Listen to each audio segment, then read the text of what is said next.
Hello friends, कैसे हो आप सभी। आई होप आप सभी ठीक होंगे, आपकी तैयारी अच्छी चल रही होगी। जैसे कि आपको पता है कि हम EMRS TGT PGT maths exam की कंप्लीट प्रिपरेशन हमारे चैनल के माध्यम से आप लोगों के लिए प्रोवाइड करा रहे हैं, जिसमें अभी हमारा जो करंट में टॉपिक चल रहा है वो चल रहा है इंटीग्रेशन। हमने कैलकुलस से स्टार्ट किया था। कैलकुलस के अंदर हमने सबसे पहले सेट्स पढ़ा था। सेट्स के बाद मैंने आपके साथ डिस्कस किया था डिफरेंशिएशन। देन हम डिस्कस कर रहे हैं इंटीग्रेशन। इंटीग्रेशन का इसका बेसिक वाला पार्ट अगर नहीं देखा हो तो प्लीज़ इससे पहले जो मैंने क्लास डिस्कस की थी उसमें मैंने इंटीग्रेशन का पूरा बेसिक कॉन्सेप्ट आपके साथ डिस्कस किया था। उसमें किस तरीके से हम फॉर्मूले डिराइव करते हैं, क्या होता है इंटीग्रेशन, बहुत अच्छे से मैंने एक्सप्लेन किया है। अगर आप उस पार्ट को देख लेते हो तो आपका इंटीग्रेशन आधा से ज़्यादा ही समझ लो उसी क्लास से कंप्लीट हो जाएगा। सिर्फ आपको क्वेश्चन प्रैक्टिस करने के लिए रह गए थे लास्ट क्लास में, तो हम आज की क्लास में आज कोशिश करते हैं ज़्यादा से ज़्यादा क्वेश्चन को सोल्व करने की। वो कुछ फॉर्मूले जो हमने लास्ट क्लास में डिस्कस किए थे, आई होप आप लोगों के दिमाग में होंगे। नहीं भी होंगे तो हम धीरे धीरे जैसे क्वेश्चन सोल्व करेंगे साथ ही साथ वो क्वेश्चन भी हमारे माइंड में आते जाएंगे, और साथ ही में क्वेश्चन के साथ साथ जो भी फॉर्मूले यूज होंगे वो साइड में आपको लिख के मैं एक्सप्लेन करता रहूँगा, ताकि हमें पता पड़े किस तरीके से हम क्वेश्चन के कौन से फॉर्मूले का यूज़ कर रहे हैं। ठीक है, तो सबसे पहले हम स्टार्ट करते हैं। आज का हमारा पहला क्वेश्चन हमें क्या दिया, integration of x³ - 1 upon x² dx। हमें इस क्वेश्चन को इंटीग्रेट करना है।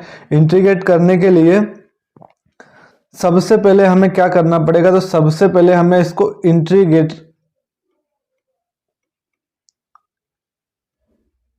इंटीग्रेटेबल फॉर्म में बनाना पड़ेगा। आपको सबसे पहले क्या करना पड़ेगा, आपको इस फॉर्म में बनाना पड़ेगा कि ये इंटीग्रेट होता है, क्योंकि मैंने आपको कुछ सिलेक्टेड फॉर्मूले ही बताए हैं। जैसे आपको पता होगा, अगर आपने पहला पार्ट देखा होगा तो, कि कुछ सिलेक्टेड इंटीग्रेट फॉर्मूले से ही आप क्या कर सकते हो, इंटीग्रेट कर पाते हो। जैसा अगर आप क्वेश्चन में देख रहे हो यहाँ पर हमारे पास ऐसा कोई फॉर्मूला नहीं है कि हम डायरेक्ट फॉर्मूले को अप्लाई कर दें और इसको इंटीग्रेट कर दें। इसीलिए हमें क्या करना होगा, सबसे पहले हम इसको इंटीग्रेबल फॉर्म में बनाएंगे ताकि हम इसको इंटीग्रेट कर सके। तो इस क्वेश्चन को करने से पहले आप एक चीज और याद रखिए, कुछ रूल्स मैं आपको बता देता हूं, छोटे से रूल्स हैं जो आपको अभी यूज होंगे। सबसे पहले सपोज दैट हमारे पास कोई दो फंक्शन है, suppose that f(x) plus g(x), और अगर हमें इन दोनों को इंटीग्रेशन करना हो तो integration of f(x) plus gx। तो इसको हम क्या कर सकते हैं, तो यहाँ पर हमारे पास दो फंक्शन है, दोनों फंक्शन को हमें क्या करना है, या तो प्लस में होंगे या माइनस में होंगे। जब हम इसको इंटीग्रेट करेंगे तो हम दोनों को क्या कर सकते हैं, सेपरेट कर सकते हैं।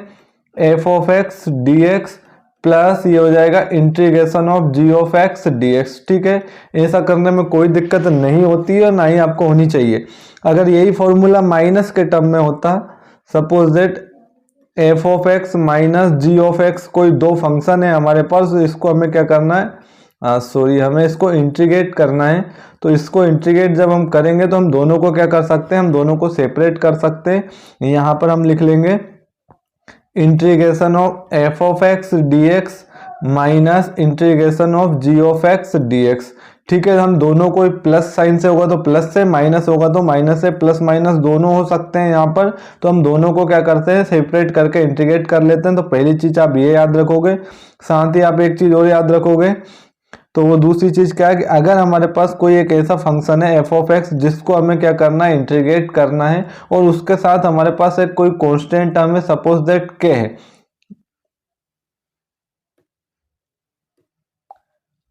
क्या है, हमारे पास कोई एक कांस्टेंट टर्म k है। तो जब आप इसको इंटीग्रेट करोगे तो हमेशा याद रखना, कांस्टेंट टर्म अगर हमारे पास इनटू में है तो आप उसको बाहर निकाल लोगे और सिर्फ किस पार्ट का इंटीग्रेशन करोगे, तो ये इंटीग्रेशन हो जाएगा सिर्फ f(x) dx का। तो ये दो रूल याद रखना। अब आप बोलोगे सर आपने प्लस का बता दिया, माइनस का बता दिया, इंटू और डिवाइड कहाँ जाएगा, तो इंटू और डिवाइड के लिए थोड़ा सा पेशेंस रखो, मैं इसका कॉन्सेप्ट बताऊंगा और इसके बाद हम इसके आगे के मल्टीप्लाई और डिवाइड में जब होंगे कोई दो फंक्शन तो हम किस तरीके से इंटीग्रेट करते हैं ये भी मैं आपको पूरे बेसिक तरीके से बताने वाला हूं।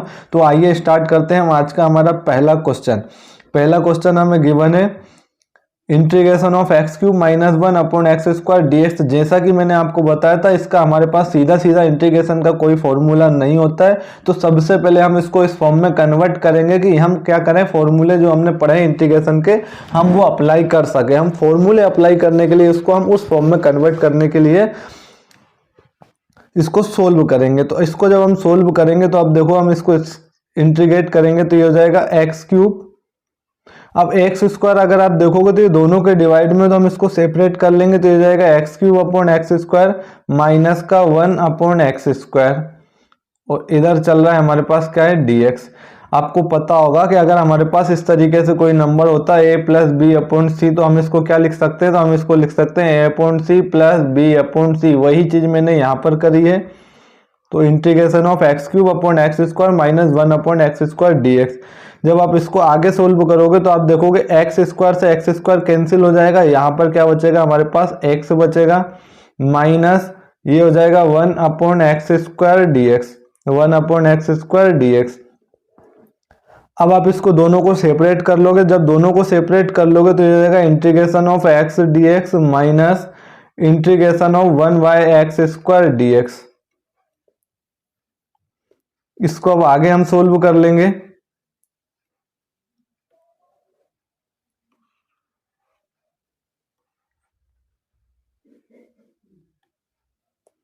तो integration of X D x minus 1 upon X square D X, तो आप क्या करो, integration of X D X तो आपके पास एज इट इज रहेगा, माइनस देखो 1 बाय एक्स स्क्वायर का हमने ऐसा कोई सा इंटीग्रेशन का फॉर्मूला नहीं पढ़ा है, तो आपको इसको इंटीग्रेबल फॉर्म में बनाना पड़ेगा ताकि आप इसको इंटीग्रेट का फॉर्मूला लगा के यूज कर सको और सोल्व कर सको। तो हम यहाँ पर क्या कर सकते हैं इस क्वेश्चन के केस में, जो एक्स स्क्वायर डिनोमिनेटर में, जब आप इसको न्यूमरेटर में ले जाओगे तो ये हो जाएगा x to the power minus का 2 और डी एक्स। अब आप इसको इंटीग्रेट कर लो। तो मैं आपको एक फॉर्मूला पढ़ाया हूँ इंटीग्रेशन का कि integration of x to the power N D X क्या होता है। तो इसका जो फॉर्मूला होता था वो होता था X to the power N plus 1 divide by N plus 1 और प्लस सी, ये फॉर्मूला हमने पढ़ा है। तो यहाँ पर अगर आप देखोगे तो एक्स टू दी पावर कुछ नहीं है, तो आप क्या बोलोगे सर 1 है। तो जब आप इसमें फॉर्मूला अप्लाई करोगे कौन सा, X to the power N D X is equal to क्या होता है, X to the power N plus 1 upon N plus 1। जो भी पावर होती है उसमें 1 ऐड हो जाता है पावर के साथ ही, और डिवाइड में भी हमारे पास क्या जाता है, 1 ऐड होकर आ जाता है। तो ये क्या हो जाएगा इस फॉर्मूले के according, X to the power 1 plus 1 upon में 1 प्लस 1, और प्लस का क्या हो जाएगा हमारे पास सी, माइनस यहाँ पर अगर आप देखोगे तो ये क्या हो जाएगा, तो एक्स टू दी पावर -2, तो यहाँ X to the power N क्या है हमारे पास, एन का काम क्या कर रहा है, माइनस का 2, तो ये हो जाएगा x to the power -2 plus 1, और डिवाइड में भी आ जाएगा माइनस का 2 प्लस 1 एंड प्लस सी। ये फॉर्मूला होता है, हमने पढ़ा है। X to the power 1 plus 1 तो ये हो जाएगा एक्स टू द पावर 2 या X square upon 2 plus C, minus X to the power -2 plus 1, तो -2 प्लस 1 हो जाएगा एक्स टू दी पावर -1, और डिवाइड में भी हमारे पास क्या आ जाएगा, माइनस का 1 और प्लस का सी। अब देखो इस क्वेश्चन में अगर आप देखोगे तो यहाँ से भी हमें सी एक कांस्टेंट मिलता है, यहाँ से भी हमें सी एक कांस्टेंट मिलता है। तो हमें इस कांस्टेंट को बार बार नहीं लिखना है, सिर्फ और सिर्फ हम क्या करेंगे, एक कांस्टेंट का यूज करके इसको सोल्व कर लेंगे। हम क्या करेंगे, कोई एक कांस्टेंट को, हम दोनों कांस्टेंट को हम क्या करेंगे, सिर्फ एक बार लिखेंगे और आगे क्वेश्चन को सोल्व करते जाएंगे। तो यहां से अगर आप देखोगे तो ये क्या हो जाएगा, x to the power 2 upon 2, तो ये हो जाएगा एक्स स्क्वायर अपॉन 2। यहां से हमें क्या मिला, X to the power -1 upon -1, तो इस माइनस के कारण ये वाला माइनस भी क्या हो जाएगा, प्लस हो जाएगा, तो ये हो जाएगा plus X to the power -1, और अपॉन में क्या आ जाएगा हमारे पास 1, और -1 का था तो ये प्लस हो जाएगा, तो 1 को लिखने की हमें जरूरत नहीं होती है। और प्लस यहाँ पर ये भी कांस्टेंट है, ये भी एक कांस्टेंट है, कांस्टेंट को ऐड करोगे तो अगेन एक कांस्टेंट मिलेगा, तो उस कांस्टेंट को भी आप क्या लिख लोगे, सी लिख लोगे। तो ये हो जाएगा हमारे पास X square by 2, X to the power -1 है, इसको डिनोमिनेटर में लाओगे तो ये हो जाएगा 1 बाय एक्स प्लस सी। तो इस क्वेश्चन का जो आंसर हो जाएगा वो हमारे पास क्या हो जाएगा, X square by 2 upon plus 1 upon X plus C. तो इस तरीके से आपको किसी भी क्वेश्चन को सोल्व करना होता है इंटीग्रेशन का। ये बिल्कुल बेसिक से क्वेश्चन है ताकि इंटीग्रेशन की समझ आपके लिए विकसित हो सके कि हमें किस टाइप से इंटीग्रेशन के क्वेश्चन को अटेम्प्ट करना है और कैसे सोल्व करना है। देखो इंटीग्रेशन के जो लास्ट क्लास में मैंने डिस्कस किया था वो इंटीग्रेशन के लिए इनफ नहीं है, आपको भी पता होगा, ठीक है, कि इंटीग्रेशन अपने आप में बहुत बड़ा चैप्टर है। इसके लिए अगर मैं आपको बेसिक से भी समझाऊंगा तो मुझे 8 से 10 क्लास लगेगी, और इतना टाइम हमारे पास है नहीं है। इसलिए जो हमें एग्जाम के पॉइंट ऑफ व्यू से जो नीड है, इसलिए हम उतने ही कॉन्सेप्ट को डिस्कस कर रहे हैं साथ ही साथ, और कोशिश कर रहे हैं कि हम उतने ही क्लास में उतने ही कम से कम चीज़ में हम इस तरीके से प्रिपेयर हो सके, अगर एग्जाम में हमारे क्वेश्चन आता है तो हम इंटीग्रेशन का कोई भी क्वेश्चन छोड़े ना। इसलिए मैं आपको शॉर्ट तरीके से और कम टाइम में ज़्यादा चीज़ें देने की कोशिश कर रहा हूँ। तो यहाँ आप देख चुके होंगे पहले क्वेश्चन का आंसर हमने किस तरीके से फाइंड करा है। अब इसी तरीके से हम आगे चलते हैं नेक्स्ट क्वेश्चन पर। नेक्स्ट क्वेश्चन को समझने की कोशिश करते हैं। नेक्स्ट क्वेश्चन क्या है, integration of X cube X to the power 2/3 + 1 dx।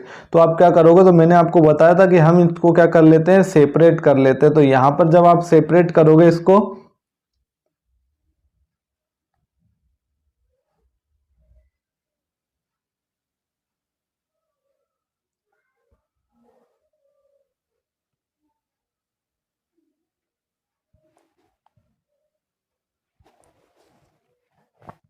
जब आप इसको सेपरेट करोगे तो ये हो जाएगा integration of x to the power 2/3 dx plus integration of 1 dx।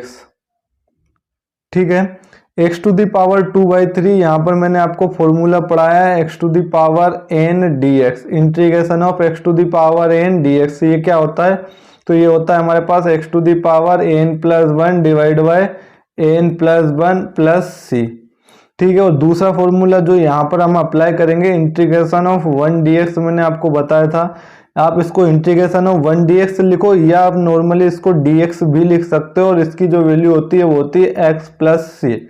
मैंने आपको बताया दोनों कांस्टेंट यहाँ पर मिलेंगे, तो हमें दो बार अलग अलग कांस्टेंट नहीं लिखना है, सिर्फ हम यहाँ पे जो कांस्टेंट आएगा प्लस सी, ये भी प्लस सी आएगा, लास्ट में हमारे पास प्लस सी चलता जाएगा। तो दोनों कांस्टेंट को जब हम ऐड करेंगे तो वो भी क्या आएगा, वो भी एक कांस्टेंट ही होगा।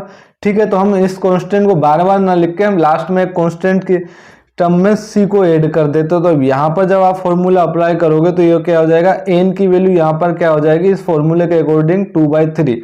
तो ये हो जाएगा x टू द पावर 2/3, यहाँ हमें क्या मिलेगा x टू द पावर 2/3 + 1, और डिवाइड में भी आ जाएगा 2/3 + 1 प्लस इंटीग्रेशन ऑफ 1। तो इंटीग्रेशन ऑफ 1 क्या होता है, हमारे पास x होता है, और लास्ट में दोनों का जो c है दोनों को आप ऐड करके फाइनल एक c लिख सकते हो।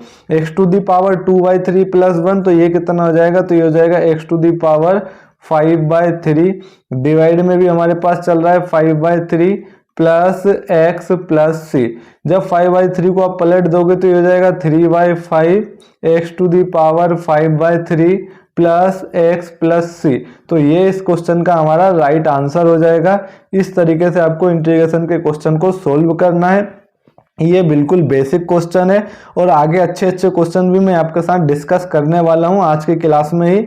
तो मेरे साथ आप लास्ट तक बने रहिए, ताकि आप बेसिक क्वेश्चन जो इंटीग्रेशन के समझ पाओगे, तभी जाके आप आगे से जो अच्छे लेवल के क्वेश्चन होंगे इंटीग्रेशन के, तभी आप उस क्वेश्चन को सोल्व कर पाओगे। तो अब हम चलते हैं अगले क्वेश्चन की तरफ, जो कि नेक्स्ट क्वेश्चन क्या है, integration of x to the power 3/2 + 2e to the power x - 1/x dx। तो सबसे पहले हम क्या करेंगे, तो हम इसको सेपरेट कर लेंगे। सेपरेट कर लेंगे तो ये क्या हो जाएगा, integration of x to the power 3/2 dx plus integration of 2e to the power x dx minus integration of 1/x dx। ठीक है, हमने फॉर्मूले पढ़े हैं सब फॉर्मूले। Integration of x to the power n dx क्या होता है, तो ये होता है x to the power n+1/n+1 plus c। ठीक है, ये फॉर्मूले देखो मैं बार बार आपके लिए लिख रहा हूं, ताकि आप इसके यूज्ड टू हो जाओ और आपको ये फॉर्मूले ऑटोमेटिक याद हो जाए। दूसरा फॉर्मूला मैंने बताया था integration of e to the power x dx। तो इसका जो इंटीग्रेशन का फॉर्मूला होता है वो होता है e to the power x plus C. और तीसरा फॉर्मूला यहाँ पर हमने देखा है, तो इंटीग्रेशन ऑफ 1/x dx, और इंटीग्रेशन ऑफ 1/x dx जो होता है वो क्या होता है, log x, log मॉडुलस में x प्लस सी। तो तीनों फॉर्मूले हम यहाँ अप्लाई कर देंगे। तो ये यहाँ पर क्या हो जाएगा, तो ये हो जाएगा x to the power 3/2 + 1 divide by 3/2 + 1। ठीक है। प्लस 2 को आप एज इट इज लिख लो, मैंने बताया था कांस्टेंट टर्म अगर है तो इसको हम बाहर लिख लेंगे, और इंटीग्रेशन किसका होगा, e की पावर x dx का, minus integration of 1/x dx, इसको एज इट इज लिख लो। x to the power 3/2 plus 1 कितना हो जाएगा, तो आप देखोगे यहाँ से तो x to the power 3/2 plus 1 हो जाएगा कितना, 5/2, और डिवाइड में भी आ जाएगा हमारे पास 5/2, plus 2 E raise to the power X का इंटीग्रेशन क्या होता है, तो यहाँ पर आप देखोगे ये क्या होता है, e to the power X, तो ये हो जाएगा e to the power X, minus 1/x का इंटीग्रेशन क्या होता है, तो ये होता है log मॉडुलस ऑफ x, तो ये हो जाएगा log मॉडुलस ऑफ x। अब देखो यहाँ भी तुम्हें प्लस सी मिलता, यहाँ भी प्लस सी होता, यहाँ भी प्लस सी होता, ये तीनों कांस्टेंट है, और अगर तीनों कांस्टेंट को भी ऐड करोगे तो अगेन एक कांस्टेंट मिलेगा। सपोज दैट ये C1 मान लो, ये C2 कांस्टेंट मान लो, ये C3 मान लो, और जब आप C1 plus C2 plus C3 करोगे तो लास्ट में भी हमें एक कांस्टेंट मिलेगा, तो उसी कांस्टेंट को हम बोल देते हैं क्या, C। तो ये 5/2 जब पलट जाएगा तो ये हो जाएगा 2/5 x to the power 5/2 plus 2 E raise to the power x minus log modulus of x plus C. तो ये इस क्वेश्चन का क्या हो जाएगा, करेक्ट आंसर हो जाएगा। तो आई होप आप लोगों को क्लियर हुआ होगा कि किस तरीके से हमें इंटीग्रेशन के क्वेश्चन को सोल्व करना है।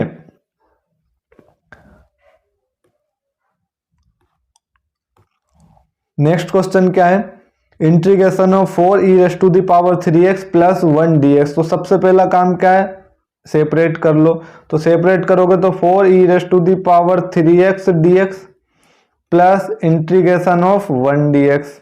सेकंड मैंने बताया था कांस्टेंट टर्म को हम हमेशा बाहर लिख लेते हैं, तो integration of e to the power x 3x dx, ठीक है, प्लस इंटीग्रेशन ऑफ 1 dx।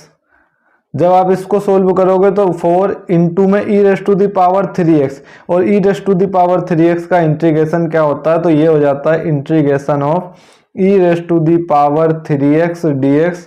तो ये हमारे पास हो जाएगा e to the power 3x, और डिवाइड में आ जाता है 3 क्या आता है, तो जो भी x का कोफिशिएंट होता है वो हमेशा डिवाइड में आ जाता है, और प्लस का c क्यों आता है मैं अभी आपको बताने वाला हूँ, तो हम देख ही लेते हैं। चलो एक काम करो, इस क्वेश्चन को सोल्व कर ले, हम कंप्लीट कर ले, फिर मैं बताऊंगा कि हमने डिवाइड में क्यों लिखा, क्योंकि मुझे डेराइव करना पड़ेगा डिफरेंशिएशन से इंटीग्रेशन का फॉर्मूला, तो इसलिए मैं अभी इसको थोड़ा सा इग्नोर करके जस्ट इस क्वेश्चन के बाद मैं आपको सोल्व कराऊंगा कि ये फॉर्मूला हमने इस कैसे डिराइव किया। तो e to the power 3x का जब इंटीग्रेशन करोगे तो ये हो जाएगा e to the power 3x divide by 3, plus C हम नहीं लिखेंगे, लास्ट में हम लिखेंगे 1 का इंटीग्रेशन क्या होता है, x होता है, तो ये हो जाएगा प्लस का c। तो फाइनल हमें आंसर क्या मिल जाएगा, 4/3 e to the power 3x plus x plus c, ये इस क्वेश्चन का आंसर हो जाएगा। अब हमें ये समझना है कि सर आपने ये डिवाइड में 3 क्यों लिखा, तो एक चीज याद रखना, यहाँ जो भी x का कोफिशिएंट होता है वो डिवाइड में आता है, वो क्या आता है, डिवाइड में आता है। अब इसका कॉन्सेप्ट हम समझ लेते हैं कि ये क्यों हुआ। वैसे तो मैं आपको एक्सप्लेन कर चुका हूं, तो मैंने आपको बताया था कि हमेशा dy/dx of e to the power 3x जो भी आप करते हो तो यहाँ से हमें जो डेरिवेटिव की वैल्यू मिलती है वो क्या होती है, तो आप बोलोगे sir e to the power 3x का डिफरेंशिएशन तो e to the power 3x होता है, वो क्योंकि कंपोजिट फंक्शन है, तो कंपोजिट फंक्शन के केस में मैंने आपको बताया था dy/dx फिर किसका होता है, 3x होता है, ठीक है। और यहाँ पर जब आप इसको सोल्व करोगे तो e to the power 3x और dy/dx ऑफ जब 3x करोगे तो आप 3 को बाहर लिख लोगे, dy/dx किसका होगा, सिर्फ x का होगा। तो हम जब इसको डिफरेंशिएट करते हैं तो e to the power 3x, और यहाँ से हमें क्या मिलता है, 3x का क्या हो जाता है 1। इसका मतलब फाइनली इसका जो आंसर होता है डिफरेंशिएशन जो वैल्यू होती है इसका डेरिवेटिव होता है वो क्या होता है, 3 e to the power 3x, और यहाँ पर हमें क्या दिया है, dy/dx of e to the power 3x। मैंने क्या बताया था, ये फंक्शन होता है और ये फंक्शन का डेरिवेटिव होता है, और इंटीग्रेशन क्या होती है, डिफरेंशिएशन की जस्ट रिवर्स प्रोसेस होती है।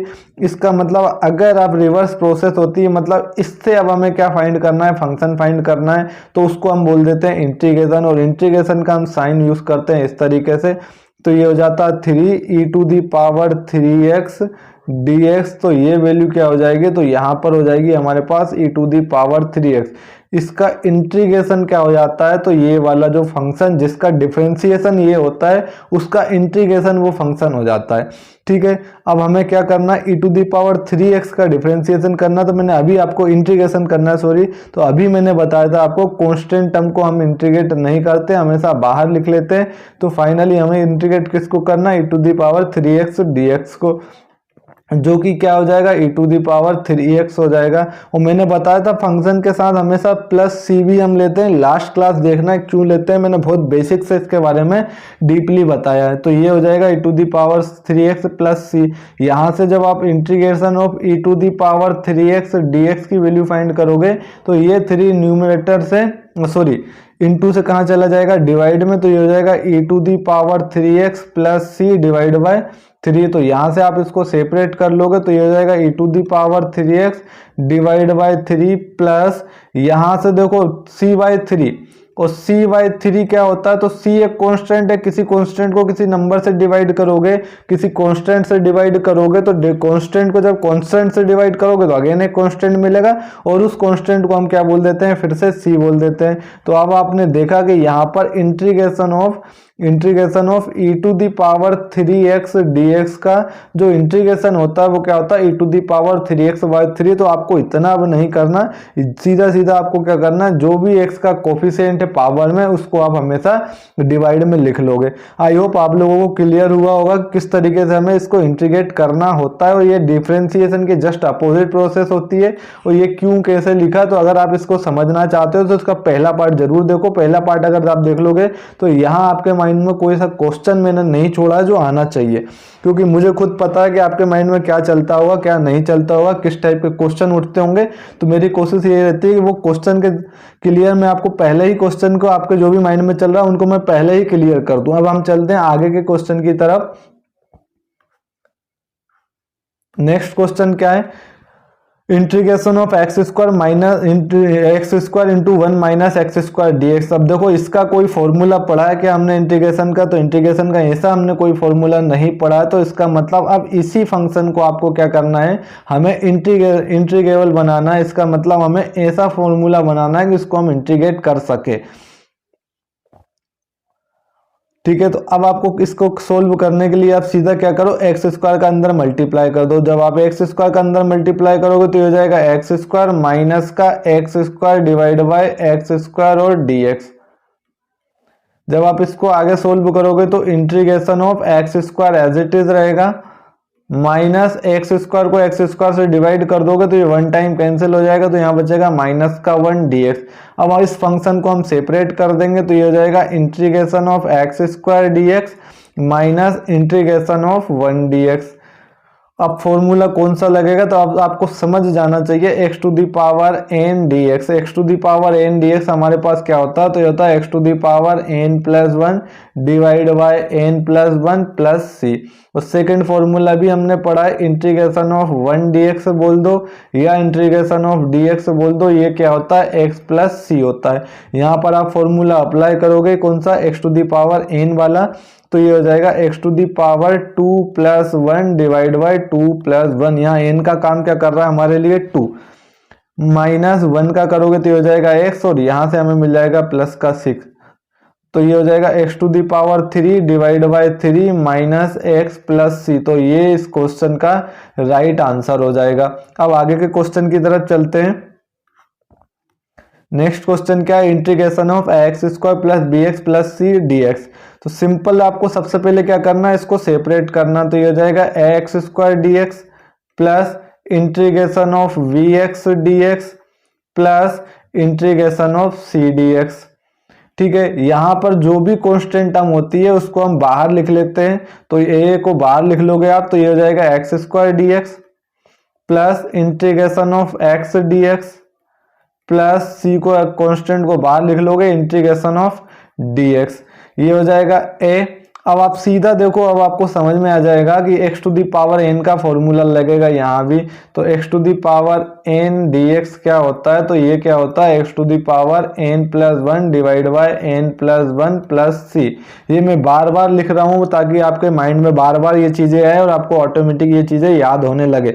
चाहता तो मैं इसको डायरेक्ट लिख देता एक्स क्यूब बाय 3, ठीक है, प्लस यहाँ पर b एज इट इज रहेगा। अब यहाँ पर देखो कुछ नहीं है तो 1 है, तो x टू दी पावर ये क्या हो जाएगी 1 plus one, x to the power 1 plus one मतलब 2, और डिवाइड में भी आएगा 1 प्लस 2, इसका मतलब ये हो जाएगा एक्स स्क्वायर बाई 2, प्लस यहाँ से हमें क्या मिलेगा c, और इंटीग्रेशन ऑफ dx मैंने आपको बता रखा है, इंटीग्रेशन ऑफ 1 dx लिख दो या इंटीग्रेशन ऑफ dx लिख दो, बात एक ही है। और ये क्या हो जाता है, तो ये हो जाता है x प्लस सी।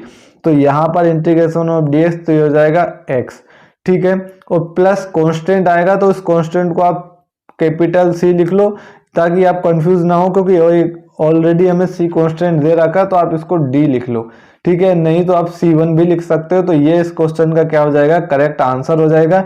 आज की क्लास में मैंने कोई भी क्वेश्चन के ऑप्शन नहीं लिए हैं क्योंकि मैं डायरेक्ट आपको प्रोसेस बताना चाहता था किस तरीके से हम क्वेश्चन को सोल्व करते हैं। तो हम सिर्फ आंसर निकालेंगे, ऑप्शन की हम बात ही नहीं करेंगे आज, ताकि आप लोगों को अच्छे से क्लियर हो सके। अब आगे के क्वेश्चन की तरफ चलते हैं। नेक्स्ट क्वेश्चन क्या है हमारे पास, तो नेक्स्ट क्वेश्चन है integration of 2x square plus E to the power x dx। क्या करोगे आप, तो आपका सबसे पहला काम है सेपरेट कर लो, तो ये हो जाएगा 2x square dx plus integration of e to the power x dx। फिर आप कांस्टेंट को बाहर लिख लोगे, मैंने बताया था कांस्टेंट को हम इंटीग्रेट नहीं करते हैं अगर वो इनटू या डिवाइड में हो तो ये हो जाएगा integration of x square dx plus integration of e to the power x dx। यहाँ पर आप कौन सा फॉर्मूला अप्लाई करोगे, तो यहाँ पर आप अप्लाई करोगे x to the power n dx। क्या होता है x to the power n plus one divide by n plus one plus C. दूसरा फॉर्मूला आप देखोगे e to the power x, तो integration of e to the power x dx क्या होता है, तो ये होता है e to the power x plus C. दोनों के प्लस सी को हम लास्ट में कॉमन ऐड करके लिख लेते हैं, कॉमन सी जोड़। अब यहाँ से क्या हो जाएगा 2, ये हो जाएगा x to the power 2 plus one divide by 2 plus one plus E to the power x, तो हो जाएगा e to the power x और प्लस का c, ये हो जाएगा 2x टू दी पावर 3 और 2 प्लस वन तो ये हो जाएगा 3। तो यहाँ हमें क्या मिल जाएगा finally 2/3 x cube plus E to the power x plus c। तो ये इस क्वेश्चन का राइट आंसर हो जाएगा। आई होप आप लोगों को क्लियर हो रहा होगा। मैं बिल्कुल बेसिक से स्टार्ट किया हूँ इंटीग्रेशन को। अगर आपको इंटीग्रेशन पूरा बेसिक देखना है इंटीग्रेशन का, तो पहले आप इससे पहले वाले जो पार्ट में मैंने इंट्रोडक्शन इसका डिस्कस किया था, ठीक है, जो बेसिक थ्योरी मैंने डिस्कस की थी, प्लीज़ पहले वो जाके देखें। अगर आप वो नहीं देखेंगे तो हो सकता है आपको आज की चीज़ें कुछ चीज़ें समझ ना आए। और दूसरा रही बात फॉर्मूले की, तो आप फॉर्मूले की टेंशन मत लेना, मेरे साथ क्वेश्चन प्रैक्टिस करना, आप ऑटोमेटिक फॉर्मूले याद कर लोगे और आपको ऑटोमेटिक याद हो जाएंगे, ठीक है। अब अगले क्वेश्चन की तरफ हम चलते हैं। अगला क्वेश्चन हमारे पास क्या है, integration of root x minus one by root x का होल स्क्वायर। अब यहाँ पर देखो आप क्या करोगे, तो यहाँ पर हमारे पास ऐसा कोई डायरेक्ट फॉर्मूला नहीं है। तो यहाँ पर अगर आप इस क्वेश्चन में देखोगे तो आपको एक चीज़ स्पष्ट दिख रही होगी। आप इसको अगर a मानो, इसको पूरे को b मानो, तो a माइनस बी का होल स्क्वायर का फॉर्मूला यहाँ पर दिख रहा है। और मैंने आपको पहले बता रखा है कि पहले आप फॉर्मूले को, क्वेश्चन को इस तरीके से चेंज करोगे कि वो इंटीग्रेशन के फॉर्मेट में आ जाए, जिसे हम आसानी से इंटीग्रेट कर सके। तो आप सबसे पहले यहाँ पर फॉर्मूला अप्लाई करोगे a माइनस बी का होल स्क्वायर, और a माइनस बी का होल स्क्वायर आप सभी को पता होगा क्या होता है, a square plus b square minus का 2ab। अब यहाँ पर हमारे पास a का काम करेगा रूट एक्स, तो ये हो जाएगा हमारे पास a, और 1 बाई रूट एक्स हो जाएगा हमारे पास b। जब हम इसको सोल्व करेंगे तो सोल्व करने पे क्या होगा, a का स्क्वायर, इट मीन्स ये हो जाएगा रूट एक्स का स्क्वायर प्लस b का स्क्वायर, और b क्या है हमारे पास 1 बाई रूट एक्स, तो ये हो जाएगा 1 बाई रूट एक्स का स्क्वायर माइनस 2 इंटू ए क्या है हमारे पास रूट एक्स है, और b क्या है हमारे पास 1 बाई रूट एक्स है।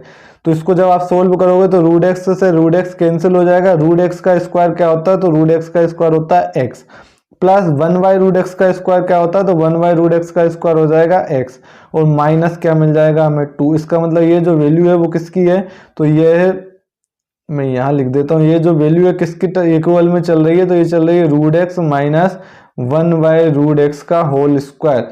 तो अब आप इसको सोल्व करोगे, ना कि इसको। अब आप इसको क्या करो, इंटीग्रेट कर लो। तो जब आप इसको सोल्व करोगे तो आगे हमें क्या मिल जाएगा, integration of x plus 1/x minus का 2। इसको जब हमने सोल्व करा फॉर्मूला अप्लाई करके तो हमें फाइनली ये टर्म मिल जाएगी। अब इस टर्म को आप क्या करो, सेपरेट कर लो। जब आप इसको सेपरेट करोगे तो ये हो जाएगा integration of x dx minus integration of 1/x dx और minus 2 integration of dx। x का इंटीग्रेशन करोगे तो आप x to the power n plus 1, मतलब यहाँ पर पावर कुछ नहीं है तो क्या है, 1 है। तो ये हो जाएगा x to the power 2 divide by 2 minus 1/x का इंटीग्रेशन क्या होता है, तो ये हम पढ़ चुके हैं और इससे पहले भी हमने जस्ट अभी डिस्कस किया था, log मॉडुलस ऑफ x और माइनस का 2 और dx का integration with respect to x क्या होता है, तो ये होता है x और फाइनली लास्ट में आप क्या जोड़ दोगे, c। तो ये इस क्वेश्चन का करेक्ट आंसर हो जाएगा। अगले क्वेश्चन की तरफ चलते हैं अब हम। आज का हमारा अगला क्वेश्चन क्या है, x cube plus integration of X cube plus 5x² minus 4/x² dx। तो इसको सोल्व करने के लिए आप सबसे पहले क्या करो, इसको सेपरेट कर लो। सेपरेट करने के लिए आप क्या करोगे, एक्स क्यूब को भी डिवाइड कर दोगे x² से, प्लस ये हो जाएगा 5x² divide by x² minus 4 divide by x² और हमारे पास क्या चल रहा है, dx बाहर चल रहा है इनटू में। x² से x² कैंसिल हो जाएगा और ऊपर आप देखोगे तो x क्यूब है, तो फाइनली हमारे पास न्यूमरेटर में क्या बचेगा, तो बचेगा हमारे पास x, ठीक है। प्लस यहाँ हम देखेंगे तो x² से x² कैंसिल हो जाएगा, क्या बचेगा हमारे पास, प्लस का 5 माइनस का 4 और इस x² को जब आप न्यूमरेटर में ले जाओगे तो ये हो जाएगा x to the power minus का 2 और ये हो जाएगा dx।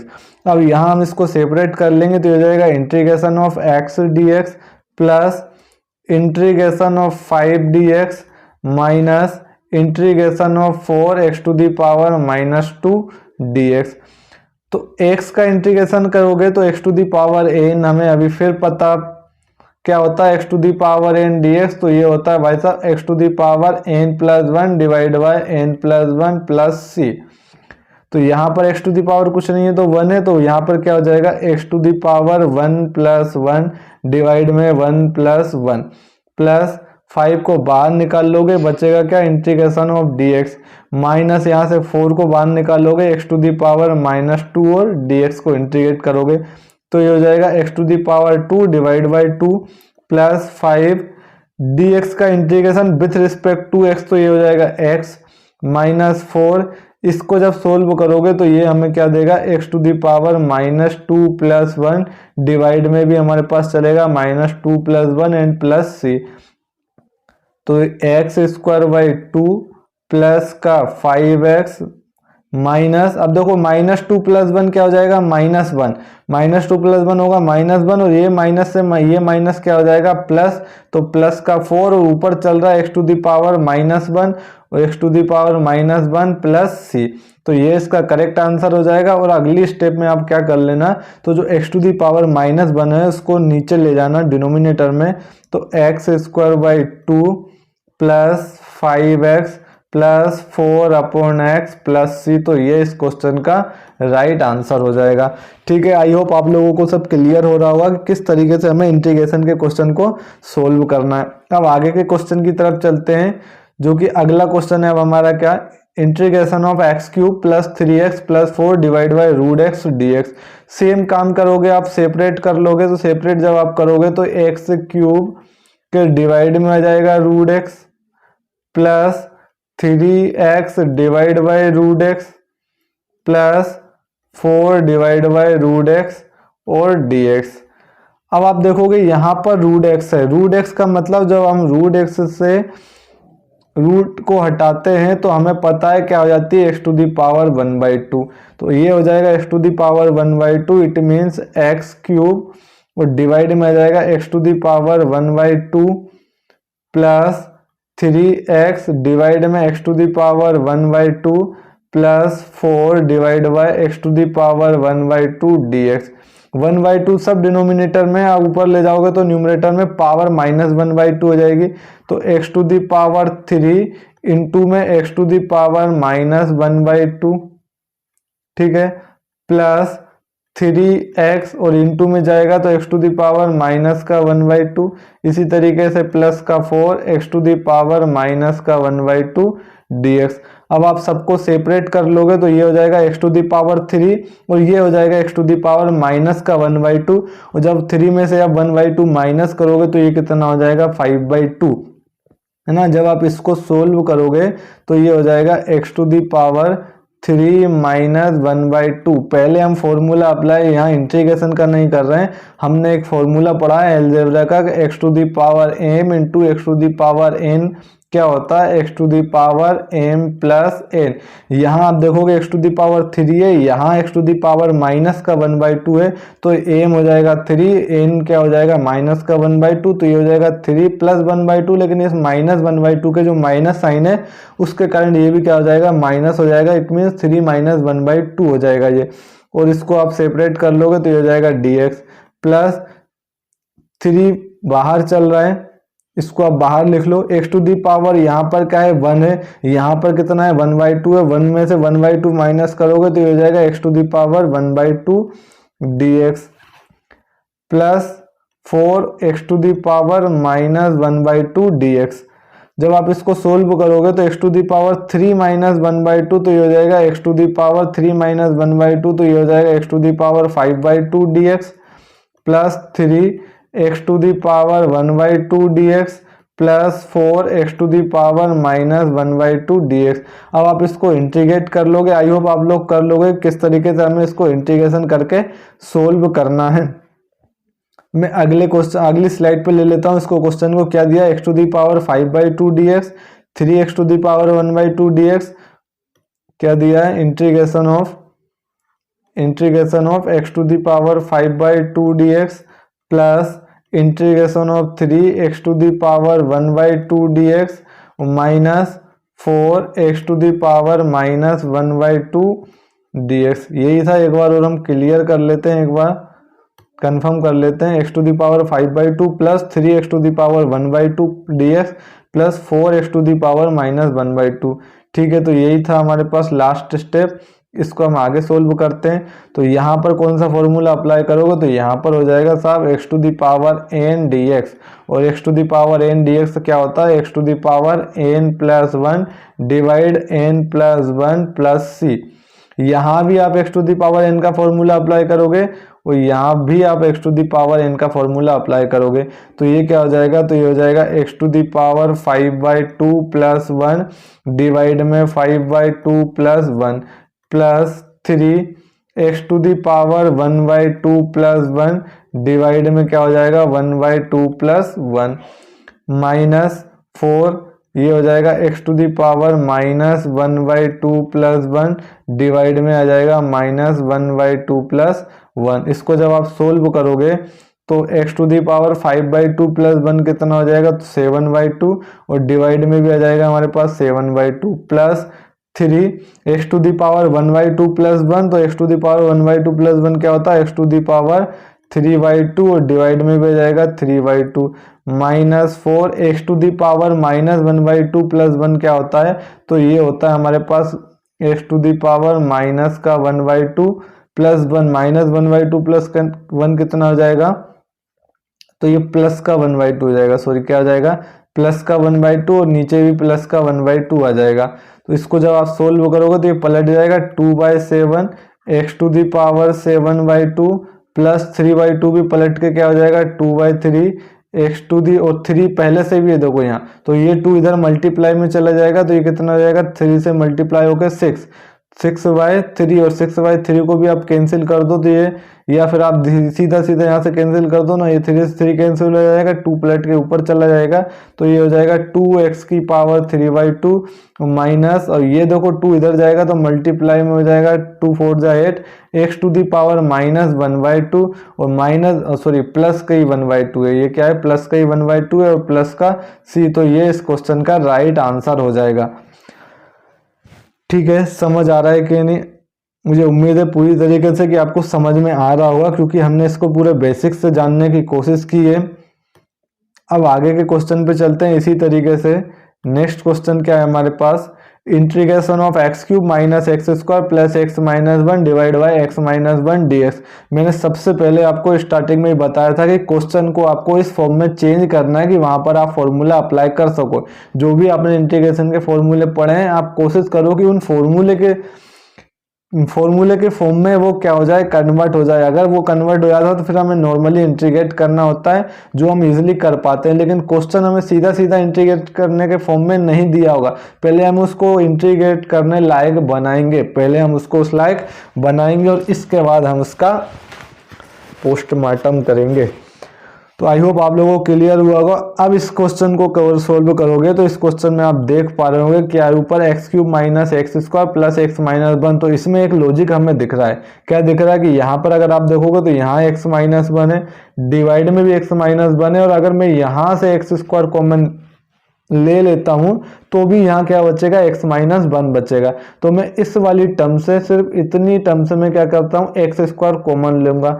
तो जब एक्स स्क्वायर कॉमन लूंगा तो अंदर क्या बचेगा मेरे पास, एक्स माइनस वन, और प्लस मेरे पास क्या चल रहा है, एक्स माइनस वन, और डिवाइड में भी क्या चल रहा है, एक्स माइनस वन और डी एक्स। अब आप इसको सेपरेट कर दो या सीधा एक काम करो, ऊपर से एक्स माइनस वन फिर से कॉमन ले लो। तो एक्स माइनस वन जब आप कॉमन लोगे तो यहाँ हमें क्या मिलेगा, एक्स स्क्वायर, और यहाँ से पूरा एक्स माइनस वन हमने कॉमन ले लिया तो उस टर्म की जगह क्या बचा हमारे पास, वन, और डिवाइड में चल रहा है एक्स माइनस वन, और यहाँ पर क्या चल रहा है विथ रिस्पेक्ट टू एक्स।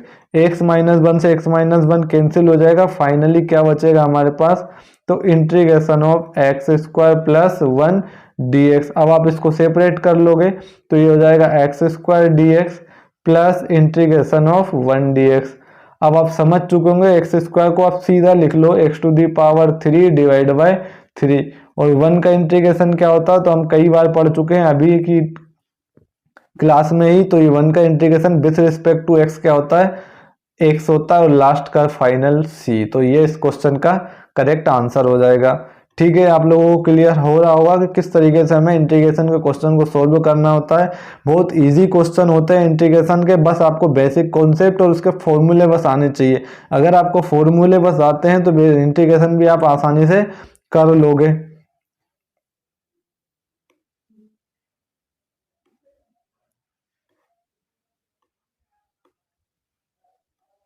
अब नेक्स्ट क्वेश्चन देखो क्या है, next question one minus x into root x D x. अब इसका कोई डिफरेंट इंटीग्रेशन होता है, आप बोलोगे नहीं होता है, नहीं होता तो आप सोल्व कर लो साहब। तो रूट एक्स का अगर आप वन से मल्टीप्लाई करोगे तो ये हो जाएगा root x, minus root x का एक्स से मल्टीप्लाई करोगे तो ये हो जाएगा एक्स रूट एक्स, और बाहर क्या चल रहा है विथ रिस्पेक्ट टू एक्स।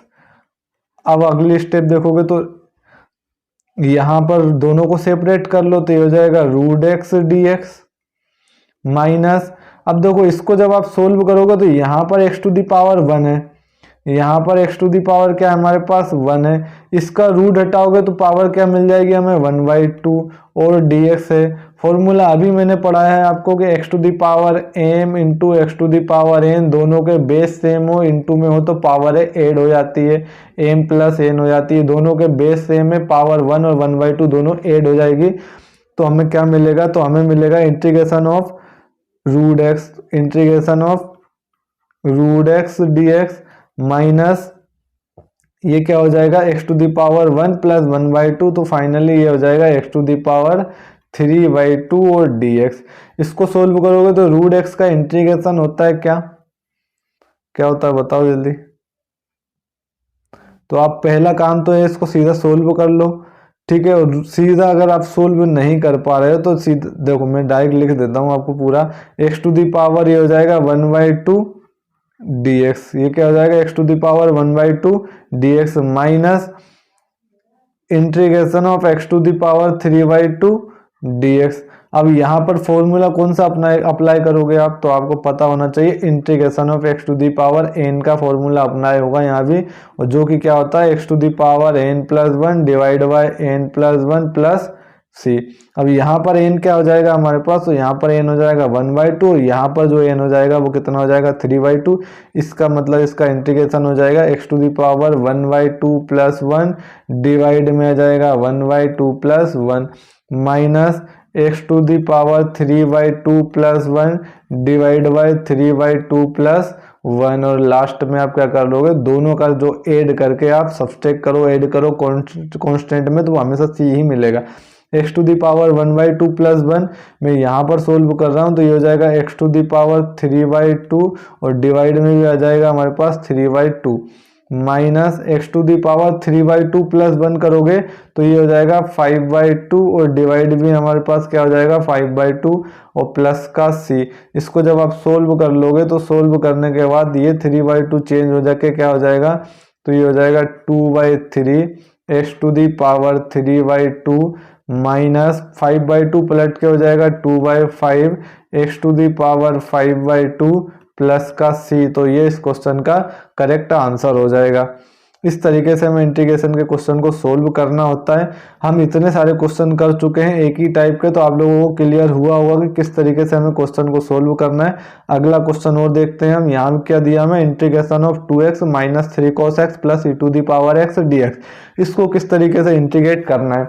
अब आप इसको किस तरीके से इंटीग्रेट करोगे, तो सबसे पहला काम क्या है, सेपरेट कर लो। सेपरेट आप करोगे तो ये हो जाएगा integration of 2x dx minus integration of 3 cos x dx plus integration of e to the power x dx। तीनों को हमने क्या कर लिया, सेपरेट कर लिया।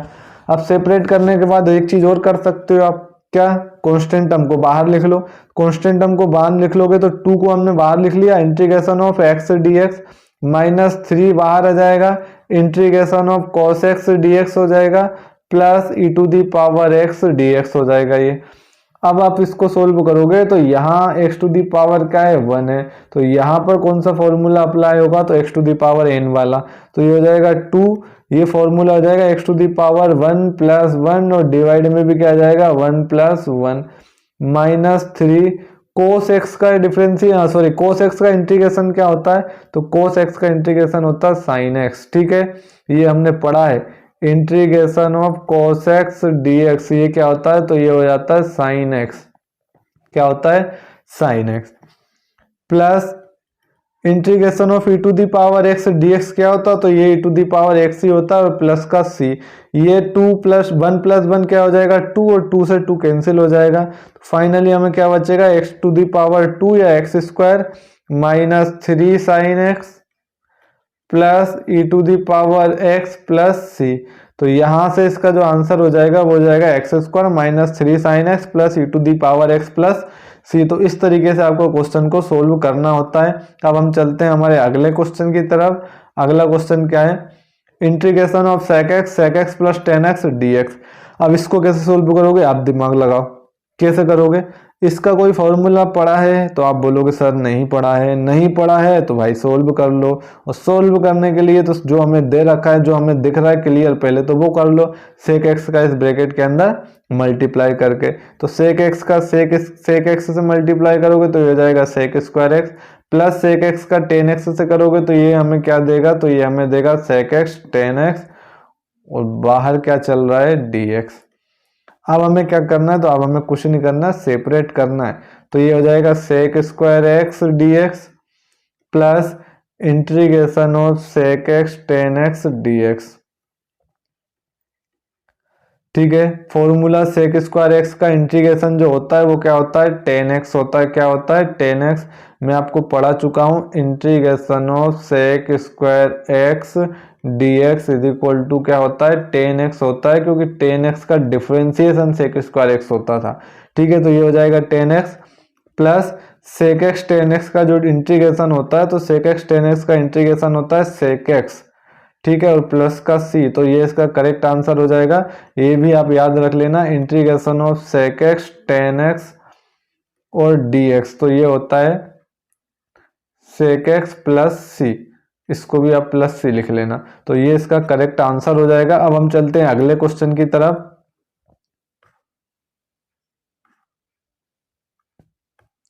नेक्स्ट क्वेश्चन क्या है, integration of sec square x और कोसेक स्क्वायर एक्स dx। तो मुझे बताओ सेक स्क्वायर एक्स और कोसेक स्क्वायर एक्स का इंटीग्रेशन क्या होगा। तो अब देखो सेक स्क्वायर एक्स का अगर कोई भी इंटीग्रेशन होता है तो आप बोल दोगे सर सेक स्क्वायर एक्स, तो यहाँ पर कोसेक स्क्वायर एक्स का इंटीग्रेशन भी होता है।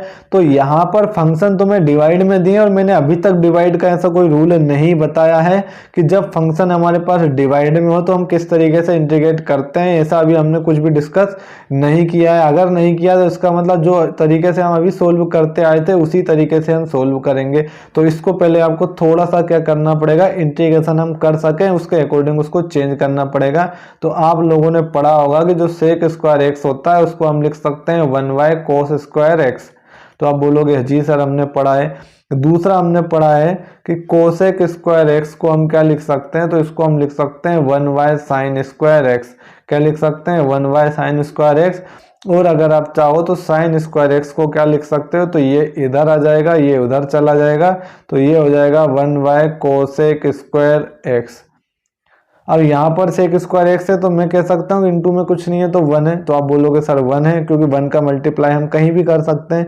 अब अगर आप ये वाली टर्म देखोगे 1 कोस स्क्वायर एक्स, तो 1 कोसेक स्क्वायर एक्स क्या होता है, तो ये होता है साइन स्क्वायर एक्स। तो आप इसको क्या लिख सकते हो, तो सेक स्क्वायर एक्स तो एज इट इज रहेगा, सेक स्क्वायर एक्स तो एज इट इज रहेगा, और 1 कोसेक स्क्वायर एक्स को आप क्या लिख लोगे, तो आप इसको लिख लोगे साइन स्क्वायर एक्स और डी एक्स। अब दूसरी चीज क्या देखो, सेक स्क्वायर एक्स क्या होता है, तो सेक स्क्वायर एक्स होता है 1 कोस स्क्वायर एक्स। तो इस सेक स्क्वायर एक्स की जगह हम क्या लिख सकते हैं, तो हम लिख सकते हैं 1 कोस स्क्वायर एक्स।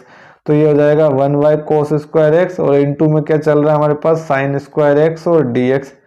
अब यहाँ पर साइन स्क्वायर एक्स है, डिवाइड में कोस स्क्वायर एक्स है, तो साइन अपॉन कोस क्या होता है याद करो, sine theta upon cos theta. तो sine X upon cos X क्या होता है, तो ये होता है टेन एक्स। तो sine square X upon cos square X क्या हो जाएगा, तो sine square X upon cos square X, sine square X divide by cos square X जो हो जाएगा वो क्या हो जाएगा टेन स्क्वायर एक्स। तो आप इसको क्या लिख लोगे, तो sine square X upon cos square x हो जाएगा टेन स्क्वायर एक्स और डी एक्स। अब आप क्या देखोगे कि सर टेन स्क्वायर एक्स का भी तो हमने इंटीग्रेशन का फॉर्मूला नहीं पढ़ा है। नहीं पढ़ा है तो कोई बात नहीं, कैसे सोल्व करेंगे, तो थोड़ी सी ट्रिग्नोमेट्रिक याद कर लो बस। ट्रिग्नोमेट्री में हमने एक फॉर्मूला पढ़ रखा है कि 1 + tan square theta, 1 + tan square theta जो होता है वो सेक स्क्वायर थीटा होता है। अब हमारे पास x के टर्म में चल रहा है तो आप x के टर्म में लिख लो। तो 1 + tan स्क्वायर एक्स क्या होता है, तो आप बोल दोगे सर सेक स्क्वायर एक्स होता है। ठीक है, अगर यहाँ से टेन स्क्वायर एक्स की वैल्यू मुझे फाइंड करनी है, तो टेन स्क्वायर एक्स की वैल्यू फाइंड करनी है, तो ये प्लस का 1 इधर जाएगा, तो क्या देगा हमें finally sec square x minus 1। इसका मतलब क्या है कि हम टेन स्क्वायर एक्स के प्लेस पर क्या लिख सकते हैं, सेक स्क्वायर एक्स माइनस 1 लिख सकते हैं। तो आप लिख लो, तो ये हो जाएगा integration of sec square x minus का 1 और हमारे पास क्या चल रहा है dx। अब आप इसको सेपरेट कर सकते हो, तो ये हो जाएगा integration of sec square x dx minus integration of 1 dx। Sec square x का इंटीग्रेशन अभी हमने देखा था क्या होता है 10x होता है, तो ये हो जाएगा 10x माइनस 1 का क्या हो जाएगा x हो जाएगा और प्लस का c। तो इस क्वेश्चन का जो आंसर हो जाएगा वो क्या हो जाएगा 10x minus x plus c। अब हम चलते हैं आज के हमारे लास्ट क्वेश्चन पे। लास्ट क्वेश्चन यहाँ देखोगे तो ये भी एक अच्छा क्वेश्चन है। ठीक है, क्वेश्चन क्या दिया है, integration of 2 - 3 sin x upon cos square x dx। क्या करोगे साहब, इसको सेपरेट कर लो। सेपरेट जब आप करोगे तो आप देखोगे कि यहाँ पर आप लिख सकते हो कि 2 के डिवाइड में भी लिख सकते हो आप cos square x minus 3 sin x के डिवाइड में भी क्या आ जाएगा कोस स्क्वायर एक्स आ जाएगा, और यहाँ पर हमारे पास क्या चल रहा है dx। अभी मैंने आपको पढ़ाया था भाई साहब कि 1 कोस स्क्वायर एक्स, तो 1 कोस स्क्वायर एक्स जो होता है वो क्या होता है सेक स्क्वायर एक्स होता है। तो 2 के साथ कुछ नहीं है तो 1 लगा लो, क्या जाता है। ये भाई साहब एक ऐसा छुपा रिश्ता में कहीं भी मिल जाता है लेकिन हमें दिखता नहीं है। ठीक है, समझ में आ रहा है ना। तो ये हो जाएगा 2 और 1 कोस स्क्वायर एक्स हो जाएगा सेक स्क्वायर एक्स, तो ये हो जाएगा 2 सेक स्क्वायर एक्स माइनस 3। अब देखो साइन एक्स और डिवाइड में दिया हमें कोस एक्स, तो इसको हम थोड़ा सा सोल्व कर लेते हैं। साइन एक्स और डिवाइड में क्या दिया 1 कोस स्क्वायर एक्स, तो इसको तुम लिख सकते हो cos x into cos x. तो आप बोलोगे सर लिख सकते हैं। अब आप देखो साइन बटे कोस, तो साइन बटे कोस ये वाला जो टर्म है वो तो क्या हो जाएगा 10x, और 1 कोस एक्स क्या होता है तो सेक एक्स। तो इस पूरे को हम क्या लिख सकते हैं, तो sine upon cos square x को हम क्या लिख सकते हैं, तो हम इसको लिख सकते हैं सेक एक्स 10x, और यहाँ पर क्या चल रहा है बाहर dx चल रहा है। अब आप इसको सेपरेट कर लोगे, सेपरेट करोगे तो हो जाएगा 2 sec square x dx minus integration of 3 sec x 10x dx। ठीक है, अब हम कांस्टेंट को भी बाहर निकालेंगे तो 2 integration of sec square x dx minus 3 integration of sec x 10x dx। अभी पिछले क्वेश्चन में ही देखा था सेक स्क्वायर एक्स का इंटीग्रेशन जो होता है वो क्या होता है 10x होता है, तो ये हो जाएगा 2 10x minus sec x 10x का इंटीग्रेशन जस्ट पहले वाले क्वेश्चन में ही देखा जो क्या होता है सेक एक्स होता है, तो ये हो जाएगा 3 सेक एक्स और प्लस का c, तो ये इस क्वेश्चन का राइट आंसर हो जाएगा। तो आज के लगभग हमने 15 से 16 क्वेश्चन इस क्लास में डिस्कस किए हैं। आई होप आप लोगों को हर एक क्वेश्चन का कॉन्सेप्ट क्या है समझ में आया होगा, और अगर ये चीज़ें समझ में नहीं आई है तो प्लीज़ एक बार मेरी रिक्वेस्ट है आप सभी से कि इससे पहले वाले पार्ट को जरूर देख के आइए। अगर आप इससे पहले वाले पार्ट को देख कर आओगे तो आपको ये सभी क्वेश्चन बहुत आसानी से क्लियर हो जाएंगे। मैंने स्पीड में आज क्वेश्चन को सोल्व कराने की कोशिश की है क्योंकि आपको पता है कि हमारे पास इतना टाइम अब नहीं बचा है, तो हम कम से कम टाइम में ज़्यादा से ज़्यादा पढ़ने की कोशिश करेंगे। तो आज की क्लास में हम आज की क्लास को हम यहीं समाप्त करते हैं। अब हम मिलते हैं आपसे अगली क्लास में नेक्स्ट कंटेंट के साथ। तब तक आप अपनी पढ़ाई को बेहतर तरीके से करते रहिए और ज़्यादा से ज़्यादा लोगों के पास शेयर करिए। और भाई क्लास अगर अच्छी लगती हो तो कमेंट बॉक्स में कमेंट करके ज़रूर बताएं। और इसके अलावा अगर आपको लग रहा है कि भैया कुछ ना कुछ इम्प्रूवमेंट करना चाहिए, कुछ ना कुछ नई चीज़ें जो आप लोगों को रिक्वायरमेंट है वो मैं आप तक नहीं पहुँचा पा रहा हूँ, या फिर आपको जो चीज़ जिस टॉपिक पर आपको डिस्कस करना है या जिस टॉपिक पे आपको क्लास चाहिए वो सब मुझे कमेंट बॉक्स में कमेंट करके बता सकते हैं। मैं अपनी तरफ से पूरी कोशिश करूंगा कि आपके अकॉर्डिंग मैं आपको आपके सिलेबस के अकॉर्डिंग पढ़ाऊं और आप जो चाह रहे हो उस चैप्टर को मैं पहले क्लियर करूं, ताकि आप जहां वीक पॉइंट है आपका या फिर जो भी कंटेंट आपका वीक है, जो भी टॉपिक आपका वीक है, मैं उस टॉपिक को आपके साथ डिस्कस करूं और आप उस टॉपिक में भी क्या कर सकते हैं, कुछ अच्छे से अच्छे मार्क्स गेन कर सकते हैं। मेरी यही कोशिश रहती है हमेशा। तो आप लोगों से मेरी एक रिक्वेस्ट है, प्लीज़ अगर क्लास अच्छी लगती है तो भी और अगर नहीं लगती है तो भी मुझे कमेंट्स बॉक्स में कमेंट करके ज़रूर बताएं। अगर अच्छी लगती है तो सब्सक्राइब कर ले चैनल को अगर सब्सक्राइब नहीं किया, और अगर नहीं लगती है तो मैं आपको बिल्कुल फोर्स नहीं कर रहा हूँ प्लीज़ कि सब्सक्राइब कर लो। अगर नहीं लगती है तो प्लीज़ क्या चेंजेस करने चाहिए ये भी आप हमें बता सकते हो। ठीक है, तो अब हम मिलते हैं नेक्स्ट क्लास में। तब तक आप अपनी पढ़ाई को बेहतर तरीके से करते रहेंगे, मेरा ऐसा मानना है। ठीक है, थैंक यू, धन्यवाद।